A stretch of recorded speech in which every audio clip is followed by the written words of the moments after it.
These years were taking place in 1958, 1959. The conflicts were usually mostly over girls and territory.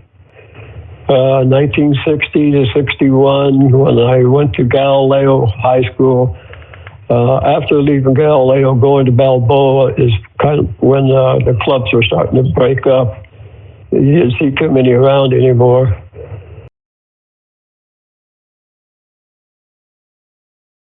I believe that we were marked because we were black. The big bands, the black jackets. Being poor, you bought those big bands because they were cheap. That was one of the reasons why, because we didn't have any money, and we had to go the cheapest route we could. Mm-hmm. That's how we wound up with big bands, because they were work pants. Actually, that's what they're for. They're work pants. They split the side of it and sew it up with purple string, so it just looked pretty cool. Mm-hmm. Sometimes button-down Ivy League shirts, different colors, and also club jackets. We wore them, and we got labeled the Barts.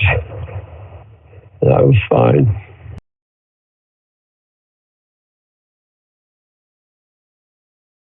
I really like to listen to KSAN or KDIA, where they played all the black music. That's the one I like. Oh, I love that music. I love the doo-wop, the acapella, and I love the blues. Mm-hmm.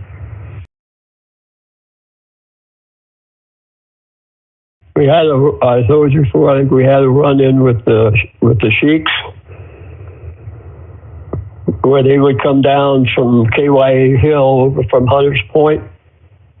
About once a year they would come down, and we would meet them halfway up there, and everybody would be yelling, hey, the guys are coming down the hill. So everybody in the cove was getting baseball bats and bicycle chains and going up after them, chasing them back over the hill. We didn't want them down in our area at all. I had that incident with the Los Cavalanos. They said that their jackets were the same as ours, same color with the white band. They're the only ones. I went to Galileo 1962 and had a little skirmish with them. And after that, the principal was aware of what happened, and he said, you can no longer wear your jackets at school. Like I told you, you could not show any fear whatsoever. You had to protect your turf at all costs. It was 1960. A friend of mine, the one that I got mistaken because he had red hair also. Mm-hmm. We came walking out of the projects, and at that time, he was wearing a trench coat. So I didn't pay too much attention to it, but a lot of those guys were starting to wear trench coats so they could steal stuff and hide them inside them. So we're walking up the Lincoln Avenue there, Bayshore Highway, and a car comes by with several guys in it. And they started calling us names and flipped us off. And my friend opened up his jacket and said, watch this. Boom, blows out the black back window of their car. And they didn't come back. They kept on going. I said, man, are you out of your mind? Yeah, he's the same guy, Michael, that was supposed to go with those guys down to San Mateo to rob a hotel. And they got in that gunfight. I think it was in the Chronicle, where they got the gunfight in the car and started shooting each other. And my redheaded friend, he wanted to go with them, but they were older, and they told him, no, you can't go with us.